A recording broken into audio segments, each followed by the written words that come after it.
After years of being praised as a rising star in South Asia, things have gotten complicated.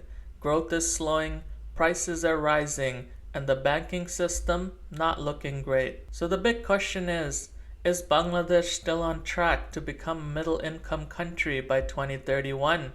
Or is the dream slowly slipping away? Let's break it all down, simply, clearly, and within a few fun visuals. Grab a snack because we're diving deep into the real state of Bangladesh's current economy. Bangladesh officially became a lower middle income country in 2015 thanks to rapid growth in exports, especially garments, and a steady flow of remittances from abroad. The goal now is to become an upper middle income country by the year 2031. The existing Vision 2041 plan outlines a high-tech, export-driven, climate-resilient economy. Sounds ambitious, right? But it was working until recently. Now this video won't get much into the political commentary and the revolution that took place, but power to the students, and there is some hope on the horizon for young people today.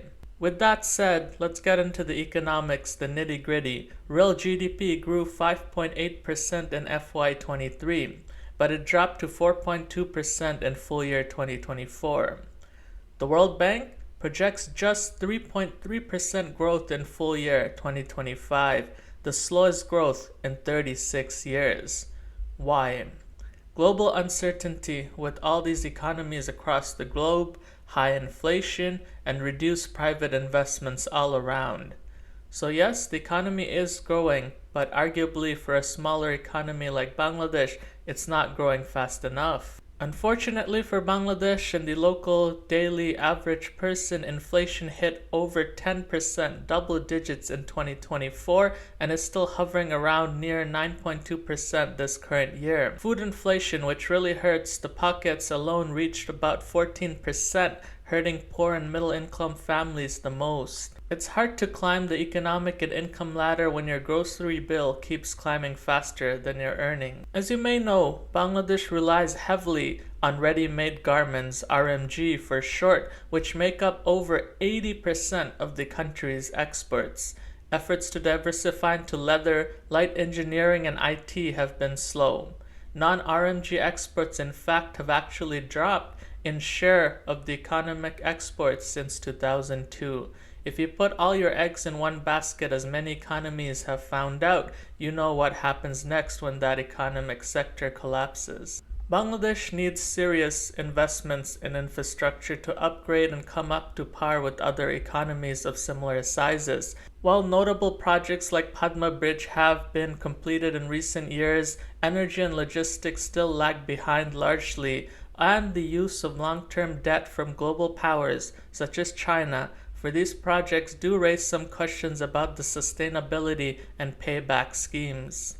Moreover, foreign investors are very cautious right now with Bangladesh due to the red tape, inconsistent policies, and the changes in government that have recently taken place courtesy of a student-led revolution in the nation. So, the real question here is, can Bangladesh really prosper without modern roads, ports, power, which are the underlying infrastructure that powers the economy? Ultimately, the answer is no, and economic growth may continue to hit a ceiling as it is. We should talk a little bit about the banking and currency troubles plaguing the country right now.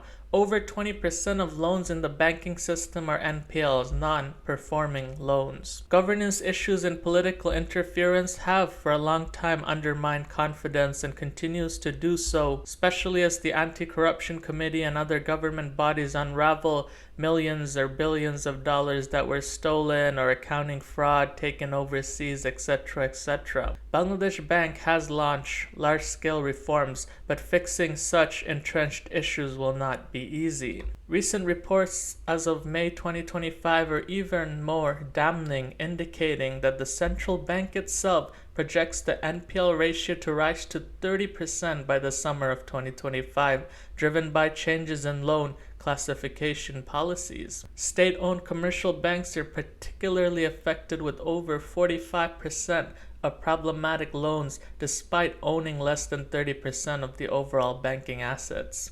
And then not to even mention the depreciation of the Bangladeshi taka, the local currency, as compared to other foreign currencies, as hope diminishes in the economic recovery of the country. So in reality, you cannot build a strong economy on a weak banking sector and without a stable currency. While Bangladesh enjoys the demographic dividend and having rich human capital to tap into, the reality the statistics show is that 22%, 1 in 5 youth ages 15 to 24 are NEETs, not in education, employment, or training currently.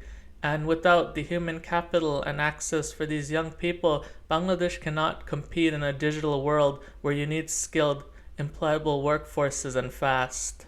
Also, as you may have seen in the news, there's a lot of disarray in college and university campuses with many different protests and such, and education, which helps build human capital, is in disarray and chaos. There are other systematic and large-scale challenges that we need to talk about. Bangladesh is one of the most climate vulnerable countries in the world.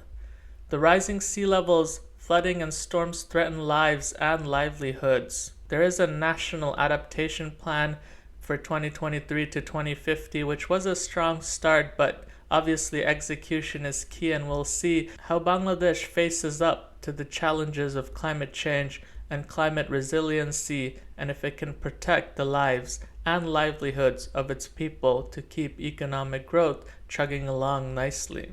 It's difficult to ignore nature, especially when your economy depends on it and how vulnerable you can be. So, coming back to the initial question I asked, can Bangladesh still become a middle-income country by 2031? Yes, but only if it tackles inflation, reforms its banking sector rightly, invests in its human capital and young people, and diversifies its exports. The good news is the path forward is relatively clear. The challenge is the difficult execution. What do you think? Will Bangladesh make it? Drop your thoughts in the comments, and if you found the video useful, hit that like button, subscribe for more grounded economic content, and share this with anyone who's curious about South Asian nations and their economic future. Thanks for watching Tahmid Talks. See you on the next one.